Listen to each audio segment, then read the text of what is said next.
Welcome to News Laundry Chhota Hafta. For the full episode, subscribe because it is behind the paywall and only subscribers get access to uncut, complete content. News Laundry Hafta is our weekly wrap of all that made the news, all that didn't, and all that should have and all that shouldn't have. We agree, we disagree, we critique, and occasionally we beat each other up. But it's all good fun. Subscribe. This is a News Laundry podcast and you're listening to NL Hafta. अंग्रेज अपना लगान और news laundry अपना हफ्ता कभी नहीं छोड़ते. Welcome to another episode of Newslaundry Hafta from a very polluted Delhi, the AQI of which gets worse every passing day. We shall hear more about it in the headlines from Jayashree. But before we get into the headlines and the discussion, let me introduce the panel today. I'm the only one in the studio with Aditya, Tahreem and Anil. Raman sir joins us from the hills in his cottage, his summer cottage, like the Angrez log used to go. Hi Raman sir, how's your cottage? Hi. It's very cold out here. But better AQI than Delhi, I'm sure. It is. Joining us from Chennai is Jayashree. Hi Jayashree. Hi. Also joining us on the phone line, thank you so much. We have two experts who have actually written extensively on climate. And because that is a significant portion of what we'll be discussing in the Hafta today, joining us on the phone line are Harjeet Singh. Hi, Harjeet. Hi everyone. And you are joining us from which city are you in? I'm in Glasgow, Scotland. You're in Glasgow. You're right there right now. And also joining us on the phone line is Lou Del Bello. Hi, Lou. Where are you? Are you in Glasgow as well? Hi, I wish. No, I'm in Delhi, enjoying the deteriorating air. Yes, we are. So let me just introduce our two panelists. Harjeet is a senior advisor for Climate Action Network International, a global expert on issues of climate impacts, migration, adaptation, and he's been supporting countries across the world on tackling climate change. He's written for Thomson, Reuters, Down to Earth, Climate Change News, News 18, New Internationalist, Gaon Connection, and India Climate Dialogue, among other publications. Harjeet, we look forward to your enlightening comments so our listeners can know a little more about this issue before they leave. And also joining us is Lou Del Bello. Lou is a climate and energy journalist. She's based in Delhi. She writes the newsletter Lights On. So you can check out that newsletter. It focuses on South Asia's green economy and climate science. She was the environment correspondent for Bloomberg and a freelance writer. She's written for BBC, Undoc, Nature News, New Scientists, among others. She is the 2021 winner of the UK Freelance Writing Award in the Science and Health category. Welcome, Lou and Harjeet. Thank you. Harjeet, you're in Glasgow. The little bit that I did read about this, a few things that I figured were that since the Industrial Revolution to now, we have impacted the climate enough for it to go up by just 1 degree so far. And if it goes up by 2, that means we're looking at twice the amount of destruction. Is that right? And how seriously should we take the commitments that one is hearing at the COP26? Picking up from what you said and where Lou ended on impacts, how it has become so relevant, not only for developing countries, but for the entire world, especially when we have seen impacts in the global north. Europe was flooded recently. We have seen wildfires in Australia, US, Canada, and even Turkey. And when we talk about impacts, between what we are facing now or 2 degree, I must tell you, there was an IPCC report, Intergovernmental Panel on Climate Change, which came up with a special report in 2018, looking at 1.5 degree and 2 degree of warming. Because as you know, Paris Agreement has both targets. The 2 degree is a more political goal, doesn't really connect with science as much. But 1.5 was more aspirational. But as years passed, and with new IPCC reports coming up, it is clear that between 1.5 to 2 degrees, the impacts are going to be more than twice. So more than 2 times the impact that we are going to see, whether you talk about the species loss or in terms of food production and sea level rise and so on. So we are actually, what we are facing at 1.1 degree of temperature rise scenario, I think at 2 degree, it's going to be several times and not 2 times. And this is how the climate system works. Since it is clearly going to be very dire, can you just explain to us why is it that even from, I heard the speech of the Prime Minister of Barbados, I think she is from, I'll just confirm, her name is Mia Mottley. From what I understood from her speech, what she's saying is that it's even a challenge getting $100 billion together to fight, to create this fund to fight climate change. I'm rather shocked because, I think a few billionaires around the world could pitch in and create $100 billion. Is it that low on all the countries' priority list that even the countries around the world can't put together $100 billion fund? Oh, absolutely.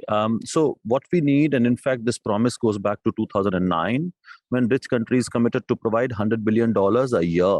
And that figure also came out of thin air without any analysis. There were some numbers floating that time about 60 billion, 80 billion, but these were not based on the actual analysis. The numbers are now in trillions. India's own climate action plan, or what we call NDC, Nationally Determined Contribution, calculated that it would require $2.5 trillion by 2030 to implement its climate action.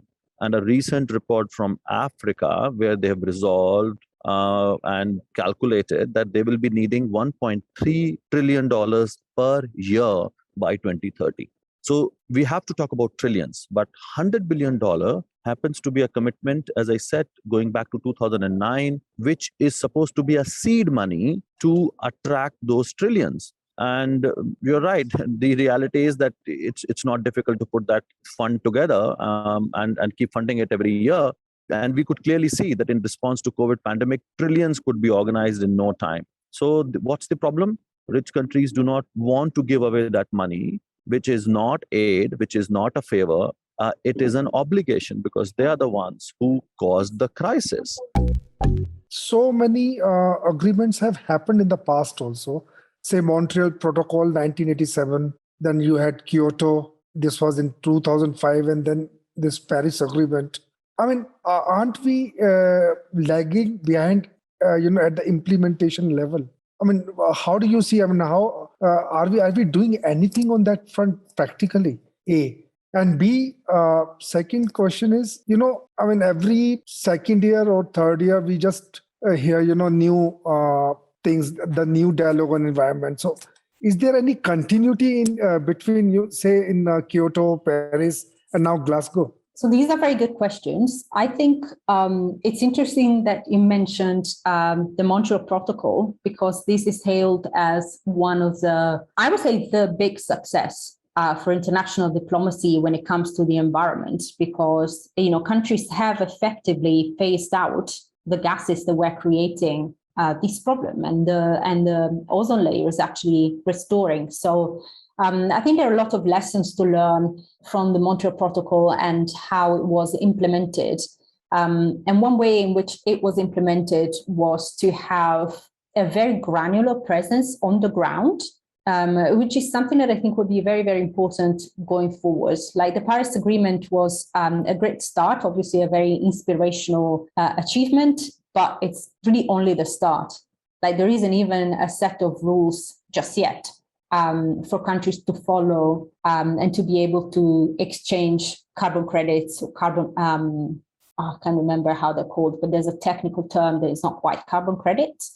But it's basically you trade your emission savings in a way of creating like a carbon market. And, all these rules, they sound very bureaucratic, but actually they will help you implement the Paris Agreement. And I think, it's true that it's very difficult to get there. And a lot of these discussions sound very hollow. It's a bunch of people coming together every year, closing themselves in a room for hours and days on end, and then coming out and everything seems, to be the same. But I do feel once these rules are agreed, and some of them have been already agreed, then progress is possible.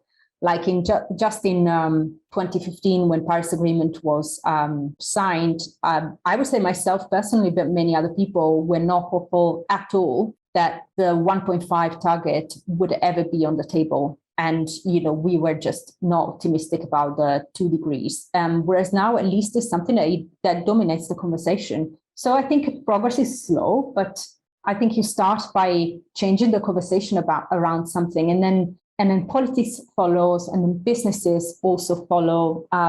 So we see, like for me, one example that, I find very inspiring and makes me optimistic, I have to say, is the development of clean energy in India. I mean, I can say of something that, I see around me every day. So I'm sure there will be others in other parts of the world. But, you see how well it's going. And despite India being very, very heavily reliant on coal, there is this intent and this practical action to really deliver an energy transition. And it's happening much faster than I think would have happened without that political clout around the Paris Agreement and around, climate goals.